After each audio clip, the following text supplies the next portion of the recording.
محمد بن قاسم نمه برخه د محمد بن قاسم د خپرونې مینوالو په تیره برخه کې مو اورېدلې وه چې بله ورځ د دې کښتۍ د سیند د دریاب څنډو ته ورسېده او ګنګو خپل پخواني انډیوالان ولیدل چې کبان یې نیول. اوس به راسو چې مخکې څه وسول. بندي بله ورځ د وړوکې کوټې دروازه خلاصه شوه او پیرهدار جیرام ته لاس په نامه ودرېد. تعظیم یې وکړ او وویل تاسو سردار پرتاب رای بللی یاست. جیرام د پیرهدار د وضع په بدلولو حیران شو. چوپ ورسره روان شو. پرتاب رای په خپل دربار ابنوسي کرسۍ ناست و. د هغه په مخ کې په یوه نقرهیي پتنس کې د سراندیب د راجا هغه سوغاتونه پراته وو چې ماښام دوی د عربو له کښتۍ نه لوټ کړي وو. د هغه چې په جیرام سترګې ولګېدې جواهر ته یې اشاره وکړه او ویل جیرامه ټولواک به د سراندیب په سوغاتو د کاتیاوار له تحفو نه زیات خوښ شي. د دوی یو غمی ځانګړی ستا د صندوق نه زیات قیمتي دی. جیرام په غوسه ورته وکتل او خپله شونډه یې تر غاښو لاندې کړه. پرتاب رای وویل دا ستا رنګ زیړ او سترګې سرې ولیدې داسې ښکاري چې تا کرۍ شپه سترګه نه دي پټې کړي. په کوټه کې به ګرمي ډېره وه. له بندر نه چې بیرته راغلو زما په یاد رانغلې که نه نو دومره ځنډ ستا هلته پاتې کېدل لازم نه و. ما د باچا خدمت ته استازي استولی په څو شپو کې به د بندیانو په باب د هغه حکم هم راورسېږي. جیرام نو تا هغه بندیان کړي؟ پرتاب هو دا خو ما پرون هم درته ویلي وه چې د راجا حکم همدغسې دی. جیرام تا هغوی په جنګ ونیول که نه د میلمستیا په نامه؟ پرتاب ته تر اوسه هلک یې په جګړه کې هر څه روا دي. جیرام زما خور چیرې ده؟ پرتاب څوک؟ جیرام زما خور. پرتاب رای هغه چیرته وه؟ جیرام ځان ناګاره مه اچوه. د یوه راجپوت نوابزاده عزت ته لاس ورزغول دومره اسانه لکه ته چې یې ګمان کوې. زه پخوا ستا د راجا ملازم وم خو اوس د کاتیاوار د راجا د سفیر په حیث دلته راغلی یم. که زما خور ته نیغ وکتل نو واوره چې د کاتیاوار نه تر راجپوته پورې به دا غرونه د اور غرونه دروم او شهنشاه به د خپلو زرګونو پوځیانو د وژلو پر ځای د دبیل یو مغرور حکیم موږ ته وسپاري. پاتې شول عرب هغوی میلمانه وو او زه افسوس کوم چې هغوی زما په خاطر په دې مصیبت واوښتل. امکان لري د دوی په باب زما فریاد په هندوستان کې څوک وانه وري خو د هغوی لاسونه ډیر اوږده دي او ښایي ستا مرۍ ته در ورسیږي. پرتاب رای ته معلومه وه چې کله کله د راجا د غلطو فرمانونو د واک د نورو منصبدارانو نه وځي. هغه د خطر په وخت کې خپله ګناه د نورو پر اوږو ورغورځوي. د راجا په څیر د عربو په اړه د ده څه اندېښنه نه وه خو د کاتیاوار د سفیر د خور مسؤلیت یې نشو زغملی. هغه وویل جیرامه ستا د خور معلومات له ما سره نشته. جیرام ته درواغ وایې ما هغه په کښتۍ کې د عربو له ښځو سره پرېښوه. پرتاب رای د کښتۍ ښځې ټولې زموږ په بندیخانه کې دي. که ستا خور په هغوی کې وي زه اوس له تا سره یو ځای ځم له هغې نه معافي غواړم. راځه د خور لیدو او له ټولو جذبه پر جیرام غلبه ومونده او پرتاب رای سره روان شو. په لاره کې یې ترې وپوښتل له عربو ماڼوګانو سره مو څه چلند وکړ؟ پرتاب رای هغوی ټول تر وروستیو شیبو وجنګېدل. له ماشومانو او ښځو پرته موږ یوازې 15 تنه ژوندي ونیولی شوی. په دوهمه کښتۍ کې د سراندیب ماڼوګانو معمولي ټینګار وکړ او زر یې بیا وسلې وغورځولې. جیرام نو ستا مطلب دا دی چې تاسو په یوه وخت کې د عربو او سراندیب په مقابل کې د جګړې اعلان وکړ؟ پرتاب ما یوازې د راجا په فرمان عمل وکړ او بس او تر هغه پورې چې زه په دې منصب کې یم داسې احکام به عملي کوم. زما د لیک په ځواب کې راجا ته ور وغوښتې او تا د بندیانو د خلاصون فرمان ترې واخیست نو زه به خوښ شم او هسې به له مسؤلیت خلاص شم. له بنګلې نه دواړه ووتل او څو ګامه لرې د بندیخانې انګړ ته ورننوتل. د پرتاب رای په اشاره پیرهدارانو د عرب د کوټې دروازه خلاصه کړه. ښځو خپل مخونه پټ کړي وو. عربي ماڼوګانو د جیرام په لیدو مخونه بل لوري ته واړول. زبیر په یوه ګوښه کې دیوال ته تکیه وهلې وه. هغه هم په کرکه او نفرت جیرام ته وکتل او بیا د خپلو ملګرو په څیر مخ ترې واړوه. جیرام پرتاب رای ته مخ ور واړوه. ویې ویل زما خور دلته نشته هغه چیرته ده؟ پرتاب رای یو پیرهدار ته غږ وکړ او ویې غوښت پوښتنه یې ترې وکړه آیا ټولې ښځې په همدې کوټه کې دي او که د سراندیب د ماڼوګانو په کوټه کې هم شته؟ پیرهدار نه صاحب ټولې ښځې همدلته دي. جیرام وارخطا شو. په ګوډ ماته عربي زبیر ته وویل زبیره ما ته په داسې نظر مه ګوره زه بې ګناه یم. تا ته معلومه ده چې زما خور چیرته ده؟ د زبیر له خولې ناڅاپه د زمري غرهار ورته غږ اوچت شو. ته زما له تصور نه زیات ذلیل وختې. ته په دروغو حقیقت نشې پټولی خو په یاد لره که د ناهید یو ویښته ضایع شو نو د ځمکې پر سر به داسې ګوښه پیدا نه کړی شي چې زموږ له بدل نه پناه درکړي. د ناهید د تښتولو لپاره د خپله خور په کښتۍ کې پرېښوده. ستا تدبیر کامیاب و. تا خپل دغه ملګري د کوربه په نامه موږ ته راواستوه او بله لاره دې په کښتۍ حمله وکړه. ناهید او خپله خور دې بوتلل خو که په جنګ کې دا ستاسو لاره وي نو پوه شه چې ستاسو د راجا ورځ ګرځېدلې ده. پرتاب رای ناڅاپه د سپاهي د لاسه مترکه راواخیست او زبیر یې په مخ وواهه. هغه د دوهم ځل لپاره مترکه اوچته کړه. جیرام ور وړاندې شو او لاس یې ونیو. پرتاب رای د لاس د خلاصولو هڅه وکړه. وویل ته د راجا سپکاوی زغملی شې خو زه یې نشم زغملی. جیرام وویل زه د وروستي ځل لپاره درنه پوښتم چې زما خور او هغه عرب نجلۍ دې چېرته پټ کړي دي. دې پوښتنې د پرتاب رای غصه سړه کړه او له لږ سوچ وروسته یې وویل آیا دا امکان نه لري چې زموږ د حملې نه وړاندې هغوی د کسات په جذبه وژلي او له کښتۍ نه یې غورځولي وي. جیرام وویل دغه خلک په دښمنۍ کې له شرافت نه قدم وړاندې نږدې. زما له خور سره یو ځای د عربي نجلۍ ورکېدل د دې معنا لري چې په دغه دسیسه کې ستا غوندې د پس سړي لاس دی. زبیر بیا جیرام ته وویل په دې خبرو ما نشه تېرېستلی. ناهید خالد او ستا خور په یوه وخت کې له کښتۍ نه بېدرکه شوي دي او هغوی اوس ستا په بندیخانه کې دي. زما له تا نه د څه نیکۍ تمه نشته خو دومره غواړو چې موږ د راجا په مخ کې حاضر کړئ او تر څو چې زموږ پرېکړه نه وي شوې ناهید او خالد له موږ سره یو ځای پرېږدئ.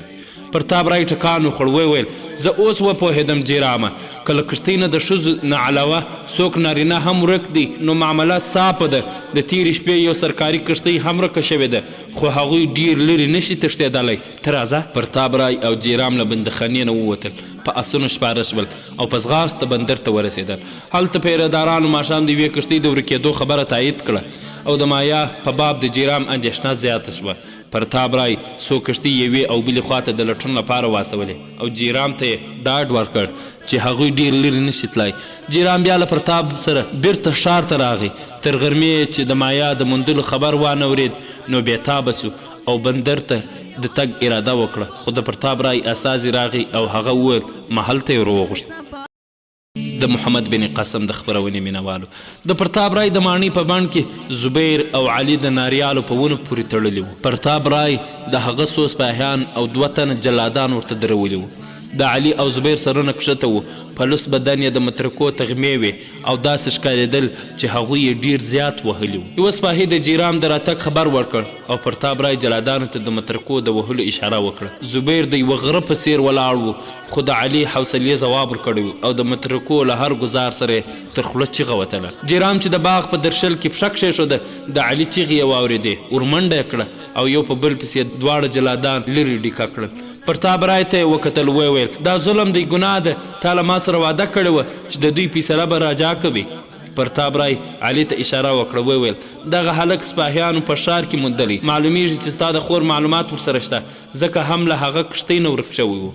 د ده نور ملګري هم د ښار په شاوخوا کې چېرته غلي شوي دي. جیرام ور وړاندې شو. له علي نه یې پوښتنه وکړه ته چېرته وې؟ زما خور چېرته ده؟ علي په عجز سر اوچت کړ. هغه ته یې وکتل او بیا یې سر ځوړند شو. جیرام ورته وویل که تا ته د مایا د یوې څه درک معلوم وي ما ته ووایه زه ستا د خوشي کولو هڅه کوم. علي بیا سر اوچت کړ او وویل ما ته معلومات نشته. زه رښتیا وایم زه نه یم خبر. زه له کښتۍ نه د کوزېدو په وخت کې په هغوی پسې وګرځېدم خو مې نه لیدل. خدای جل جلاله خبر دی چې هغوی څه شول. جیرام وپوښتل ښار ته څه ډول راغلې؟ زه له کښتۍ نه راکوز شوم او د سمندر په څنډه کې په یوه کښتۍ کې پټ شوم. نن ښار ته راغلم. سپاهیانو ونیولم او دلته یې راوستم. تاسو ټول ظالمان یې. ما ستاسو سره څه قصور نه دی کړی. جیرام زبیر ته وکتل خو د حیرانۍ غصې پښیمانۍ او افسوس ګډو احساساتو پرې یرغل راوړ او هغه ته یې هېڅ ونه شوی ویلی. د هغه سترګې څو ځلې اوچتې شوې خو بیرته به کښتې شوې. شونډې یې ورپېدې او بیا سره ونښتې. بیا یې پرتاب رای ته وکتل او وویل دوی پرېږده زما پر دوی هېڅ شک نشته.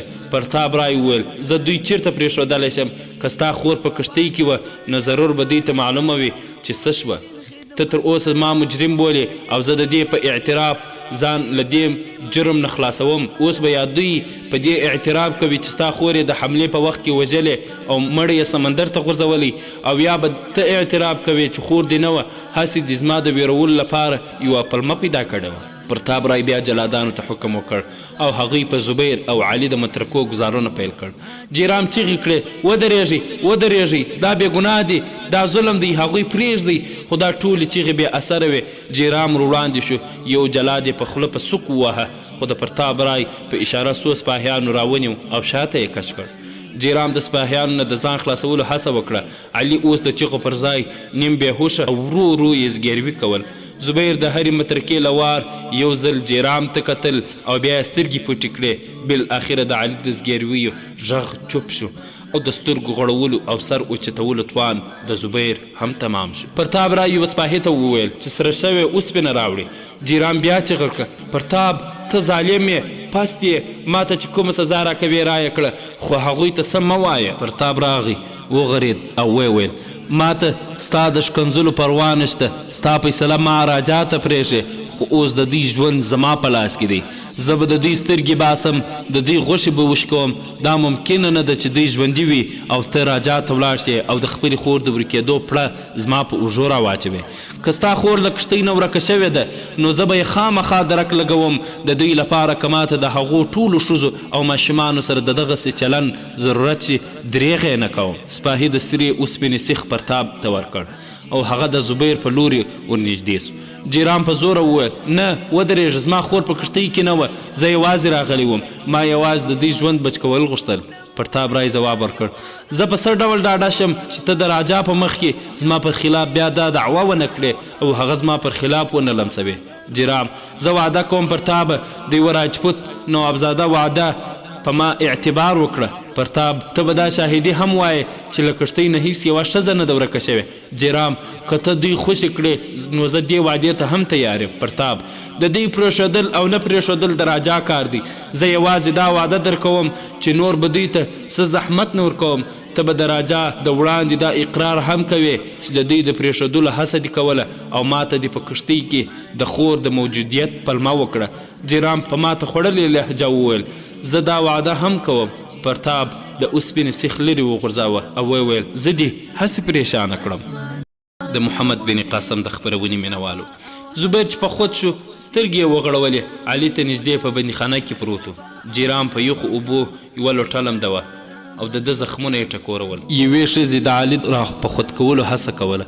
زبیر چې په سد شو کښېناست. جیرام د اوبو جام ډک کړ، د هغه په شونډه یې ورکښېښل. زبیر په زړه کې یو ځل بیا د کرکې او نفرت جذبات راویښ شول، خو د جیرام په سترګو کې چې اوښکې ولیدې څو غړپه اوبه یې وڅښلې. جیرام هغه ته وکتل، یوازې یې دومره وویل زبیر ډېر افسوس دی او بیا له سترګو نه د اوښکو باران وڅڅېد. د زبیر په شونډو یوه غمجن تبسم خور شو. وویل جیرامه ته ماته یوه معما شوې، تا د دبیل له حاکم سره دسیسه جوړه کړه، موږ دې په دې حالت کې ګیر کړو، بیا له جلادانو سره لاس او ګریوان شوې او اوس اوښکې تویوې. اخر د دې ټولو خبرو مطلب څه دی؟ له جیرام له شونډو د درد له تل نه غږ اوچت شو.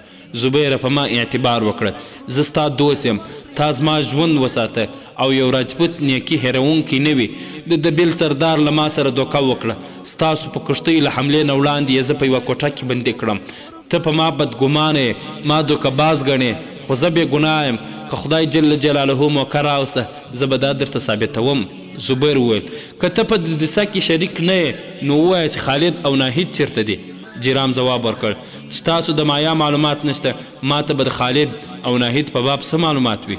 ما درته وویل چې ټوله شپه په کوټه کې بندي وم، تاسو په کښتۍ کې وئ، له بندر نه یوه کښتۍ هم ورکه شوې ده. که تاسو هغوی له جګړې نه وړاندې چیرته استولي وي د خدای لپاره ماته ووایئ. زما په دې باور دی چې هغوی به تاسو د پرتاب رای ظالم د ژغورلو په خاطر چیرته استولي وي. ما ته یوازې دومره ووایي چې مایا ژوندۍ او خوندي ده، زه به هڅه وکړم چې هیڅ تکلیف درته ونه رسیږي. ما پرتاب رای په دې باوري کړی چې زما سره مې خور په کښتۍ کې نه وه، که نه نو هغه تاسو نن ژوندی نه پرېښودی. زبیر ځواب ورکړ کاشکې ما په تا اعتبار کولی شوی. تاسو دواړو ناهید پټه کړی او مایا ورکېدل پر موږ ځکه راتپئ چې موږ راجا ته د ناهید او خالد په اړه څه ونه وایو. جیرام وویل زبیره په ما باور وکړه، ما ته په دروغو ویلو کې هیڅ ګټه نشته. که تا او ستا ملګرو ته د مایا او ناهید د ورکېدو په باب معلومات نه وي نو دا بیا د پرتاب رای شرارت دی. نن زما د وړاندې هغه تاسو ته په دې سزا درکوله چې زه بیا د ناهید او مایا نوم وانخلم، او ما دا وعده وکړه. ته پوهیږې چې یو راجپوت د خور په باره کې وعده څومره صبر او حوصله غواړي؟ زبیر ورته وویل ستا له مهربانۍ نه مننه، خو اوس پر موږ ستاسو د تورو سیوری دی. موږ ته ستاسو د رښتیا او دروغو هیڅ فرق نشته، نه په دروغو سزا درکولی شو او نه هم په رښتیا انعام. یوازې دومره پوهېږم چې موږ ستا په خاطر په دې مصیبت واوښتو، تر څو چې زه ناهید ونه وینم نه مې په تا اعتبار کیږي نه د دبیل په حاکم. که په راتلونکي کې دا ثابته شوه چې په دې معامله کې بې ګناه یې نو زه به له تا نه بخښنه وغواړم. که د دبیل حاکم ګناهګار وي نو زموږ غږ د راجا تر غوږه ورسوه. زه په یقین درته وایم چې زما ملګرو ته د ناهید، خالد او مایا په اړه هیڅ معلومات نشته. د سرندیپ ماڼوګانو زموږ له کښتۍ نه څوک په یوه وړوکې کښتۍ کې سپاره لیدلي دي. هغه کښتۍ د جنوب لوري ته تللې. که ناهید او مایا د یوې چا تښتولي وي نو د دې معلومات له بندر نه کیدای شي چې له بندر نه کښتۍ چا بیولې ده. جیرام خپل تندی په غبرګو څپېړو وواهه او وویل: پر تا به خاینه، دوکهبازه، ظالمه، بې عزته زبیر، د خدای لپاره ما وبخښه، زه په تا شکمن وم، زه پښیمانه یم. زبیر د الفاظو پر ځای د جیرام د اوښکو زیات اغېزمن کړ. د هغه په اوږه یې لاس ورکښېښود، وویل: جیرامه ولاړ شه، هغه ولټوه. پر تا برای ظالم هم دی او مکار هم. هغه ته د زړه حال مه وایه، که نه نو ته په خپله خور ونه موندلی شي او نه به د راجا تر غوږو دغه خبر ورسولی شي. جیرام اوچت شو، د بندیخانې له پنجرې نه راووت. پیرېدارانو دروازه بنده کړه. څو ګامه وړاندې ولاړ، بیرته راوګرځېد او یوه پیرېدار ته یې وویل: د سراندیپ د بندیانو د کوټې خلاصولو حکم وکړ. له هغوی نه یې څو پوښتنې وکړې او چې بیرته ترې راووت په زړه کې یو دروند بار پروت و. د سراندیپ ماڼوګانو د زبیر خبرې ټولې تصدیق کړې او هغه خفه و چې ولې یې د زبیر په خبرو شک کاوه. د محمد بن قاسم د خپرونې مینوالو، دا خپرونه ما محسن احسان تاسو ته وړاندې کړه. دا چې په راتلونکي کې څه وسول انشاءالله په راتلونکي برخه کې به یې واورو. در بیا د الله جل جلاله په امان.